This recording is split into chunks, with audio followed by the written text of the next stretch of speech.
Tube Tamil வணக்கம். America Russia உருவாக்கிய தீர்வு திட்டம், சுவிட்சர்லாந்தினுடைய ஜெனீவா நகரில் நடைபெற்ற பேச்சுக்கள், அடுத்த கட்டம் என்ன, அதிர்வலைகள் என்ன, முக்கிய தகவல்களை உள்ளடக்கி மலர்கின்றது இந்த செய்தி. பேச்சுக்களை முடித்துக் கொண்டு உக்ரைனிய தூதுக்குழு இப்பொழுது உக்ரைன் நோக்கி திரும்பிக் கொண்டிருக்கின்றது. இன்று இரவு அனைத்து விவரங்களும் தனக்கு கிடைக்கும் என்று உக்ரைனிய அதிபர் தெரிவிக்கின்றார். இந்த தீர்வு திட்டம் முற்று முழுதாக ரஷ்யாவில் தயாரிக்கப்பட்டிருக்கின்றது.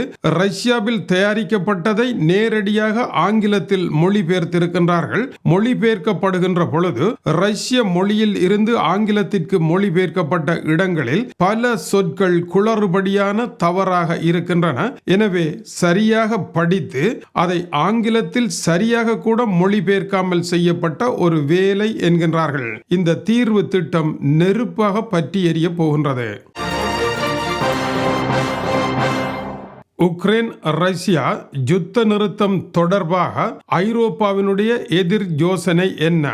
இது குறித்த இரகசியங்கள் அமெரிக்காவின் அக்சியோஸில் கசிந்திருக்கின்றது. இது ஏனைய ஊடகங்களில் இன்னமும் வெளிவரவில்லை. முதலாவது ஐரோப்பிய ஒன்றியம் கூறுகின்றது, உக்ரைனுடைய ராணுவத்தை 6 லட்சங்களாக குறைக்க வேண்டும் என்று ரஷ்யா கூறியிருக்கின்றது. அப்படி செய்ய முடியாது, 8 லட்சமாக இருக்க வேண்டும் என்று ஐரோப்பா கூறியிருக்கின்றது. இரண்டாவதாக, எந்த நாடு எதிர்த்தாலும், அதாவது நேட்டோவில் இருக்கின்ற நாடுகளை எதிர்த்தாலும் அவர்களை தூக்கி வீசிவிட்டு உக்ரைனை நேட்டோவில் சேர்த்துக் கொள்ள வேண்டும். இதில் மாற்று கருத்திற்கு இடமில்லை. மூன்றாவது, நேட்டோவினுடைய படைகள் உக்ரைனை காப்பாற்றுவதற்காக உக்ரைனில் நிற்காது என்பதற்கு இணங்குகின்றோம். நான்காவது, ஆர்டிகிள் 5 அமெரிக்கா பொறுப்பேற்க வேண்டும். அதாவது உக்ரைன் மீது தாக்குதல் நடந்தால் அது நேட்டோ மீது நடத்தப்பட்ட தாக்குதலாக ரஷ்யாவை அனைவரும் இணைந்து தாக்க வேண்டும். இதில் வேறு கருத்து இருத்தல் கூடாது. ஐந்தாவது, உக்ரைன் மீது தாக்குதல் நடந்தால் அது நேட்டோ மீதான தாக்குதல் என்று பிரகடனப்படுத்தப்பட வேண்டும். ஆறாவது, உக்ரைன் இழந்த பகுதிகளை போரினால் அல்ல பேச்சுவார்த்தையின் மூலமாக திரும்ப பெற்றுக் கொள்ள வேண்டும். ஏழாவது, அமெரிக்கா, ஐரோப்பா, ரஷ்யா, உக்ரைன் ஆகிய 4 தரப்பும் இணைந்து தனியான படைப்பிரிவு ஒன்றை அமைத்து இந்த அமைதி திட்டத்தை கொண்டு நடத்த வேண்டும்.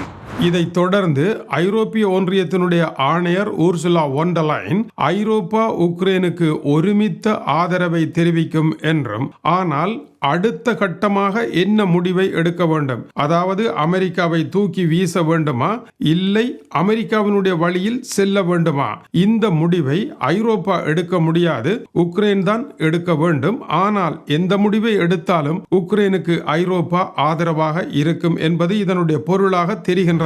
உக்ரைனுடைய அதிபர் வோலோடிமிர் செலன்ஸ்கி தன்னுடைய பேச்சுவார்த்தை குழு வந்து கொண்டிருப்பதாக தெரிவித்திருக்கின்றார். ஆனால் இந்த பேச்சுவார்த்தைக்கு சென்ற உக்ரைனுடைய படைத்துறை தலைவர் மற்றும் உறுப்பினர்கள் உக்ரைனின் ஊழல் குற்றச்சாட்டுகளில் சிக்கப்பட்டிருப்பவர்கள். இவர்கள் மீது உக்ரைனில் இப்பொழுது கடுமையான எதிர்ப்பு ஏற்பட்டிருக்கின்றது. இந்த நிலையில் ஐரோப்பிய ஒன்றிய தலைவர் அங்கோலாவில் செய்தியாளர் மாநாட்டில் பேசுகின்ற பொழுது இந்த தீர்வு திட்டம் குறித்து இதுவரை பேசியது ஏதோ ஒரு முன்னேற்றமான பக்கமாகத்தான் இருக்கின்றது, ஆனால் தீர்க்க வேண்டிய பிரச்சனைகள் நிறையத்தான் இருக்கின்றது என்று கூறியிருக்கின்றார். இது வெறுமனே ஒரு போர் நிறுத்தமாக மட்டும் இருத்தல் கூடாது, இது நிரந்தர யுத்த நிறுத்தமாக மாற வேண்டும் என்று அவர் குறிப்பிட்டிருக்கின்றார்.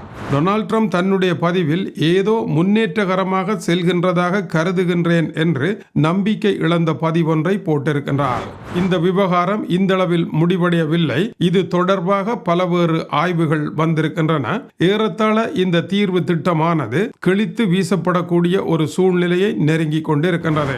இந்த நிலையில் G20 மாநாடு தென்னாப்பிரிக்காவில் முடிவடைந்திருக்கின்றது. தென்னாப்பிரிக்காவினுடைய அதிபர் சிரில் ராமபோசா இந்த மாநாட்டில் அமெரிக்கா பங்கேற்கவில்லை என்றாலும் அமெரிக்காவினுடைய துணை தூதுவர் ஒருவர் மூலமாக இந்த மாநாடு அமெரிக்காவிடம் ஒப்படைக்கப்படும். ஏனென்றால் இன்றிலிருந்து புதிய தலைமையை ஓராண்டு காலம் அமெரிக்கா ஏற்றுக்கொள்ளுகின்றது.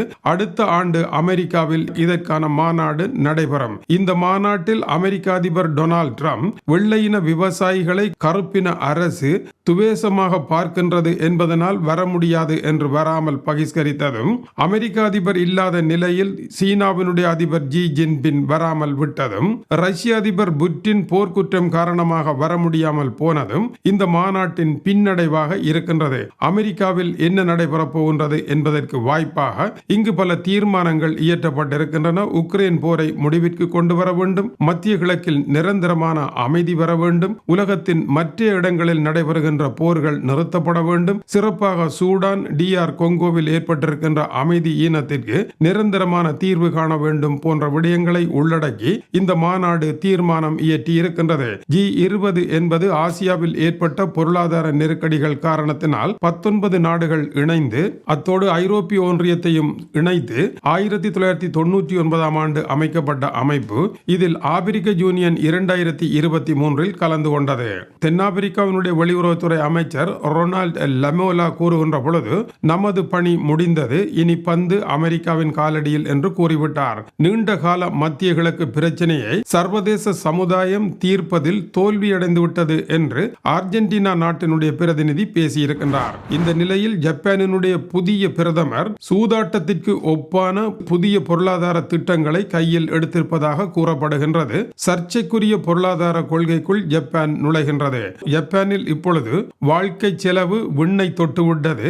இதனால் இளையோர் திருமணம் செய்து குழந்தைகளை பெறுவதை கூட வெறுத்து ஓட்டமெடுக்கக்கூடிய ஒரு நிலையில் ஜப்பானினுடைய புதிய பிரதமர் பொதுத்துறைக்கு பெருந்தொகையான பணத்தை ஒதுக்குவதற்கான முடிவை எடுத்திருக்கின்றார். 800 பில்லியன் குரோனர்கள் அளவிலான பணம் பொதுத்துறைக்குள் முதலீடு செய்யப்பட இருக்கின்றது.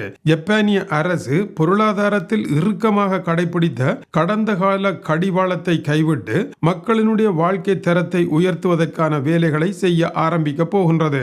ஜப்பானிய அரசினுடைய கைகளில் இருந்து பொருளாதாரம் பிய்த்து கொண்டு ஓடிய நிலையில் அதை மீட்டெடுக்க முயல்கின்றது. முதலாவது, இனிமேல் குறைந்த மின்சார கட்டணம், பெட்ரோலுக்கான வரி நீக்கப்படுகின்றது. வரி தளர்வின் மூலம் முதலீடு ஊக்குவிக்கப்படும் என்றும் அறிவித்திருக்கின்றது. ஜப்பானிய பிரதமர் தக்காச்சியினுடைய குருவான சின்சோ அபே கடுமையான பற்றாக்குறையை விட்டு சென்று இருந்தார். அவருடைய பிரச்சனையை தீர்ப்பார் இவர் என்று பார்த்தால் அதைவிட மோசமான இடம் நோக்கி ஜப்பானினுடைய பொருளாதாரத்தை இவர் கொண்டு செல்லுகின்றார் என்று நிபுணர்கள் தெரிவிக்கின்றார்கள். ஜப்பானினுடைய பொதுத்துறைக்கு உள்ளே இவ்வளவு பணத்தை ஒதுக்குவதனால் வட்டி குறையும், பெரும் பெறுமதி இழப்பு ஏற்படும் என்றும் தெரிவிக்கப்படுகின்றது. ஐரோப்பாவினுடைய மத்திய வங்கி தமது வட்டி வீதம் 2 வீதத்திற்கு குறையக்கூடாது என்று பிடிவாதமாக நிற்கின்றது. அமெரிக்கா 4 வீதத்தில் வைத்திருக்க போராடுகின்றது. அமெரிக்காவினுடைய வரி பணத்தில் ஒவ்வொரு $5க்கும் $1 வட்டிக்கு போய்கொண்டு இருப்பது கவனிக்கத்தக்கது. இந்த நிலையில் ஜப்பான் எடுத்திருக்கின்ற இந்த முடிவு ஜப்பானினுடைய சர்வதேச கொள்வனவு சக்தியை வீழ்த்தும் என்று தெரிவிக்கப்படுகின்றது. உலகம் மாறி இருக்கின்றது. 2012 ஆண்டு காலத்தில் இந்த உலகம் இல்லை, அந்த பொருளாதாரமும் இல்லை என்பதை ஜப்பான் எந்தளவு புரிந்திருக்கின்றது என்பது தெரியவில்லை. ஜப்பான் தன்னுடைய வரவு செலவு திட்டத்தில் மிகப்பெரிய பற்றாக்குறையை நோக்கி நகர்ந்திருக்கின்றது என்பது இதனுடைய கருத்தாகும். இது ஜப்பானினுடைய எதிர்காலத்திற்கு நன்மை தராது என்றே இப்போது நிபுணர்கள் தெரிவிக்கின்றார்கள். ஆனால் பிரதமர் இது ஒரு முக்கியமான கொள்கையாக எடுத்து ஒரு பெரும் அரசியல் சூதாட்டத்தில் குதித்திருக்கின்றார் என்றும் குறிப்பிடப்படுகின்றது. இது டியூப் தமிழனுடைய உலக செய்திகளுக்காக டென்மார்க்கில் இருந்து கீசே துரை. வணக்கம் உறவுகளே.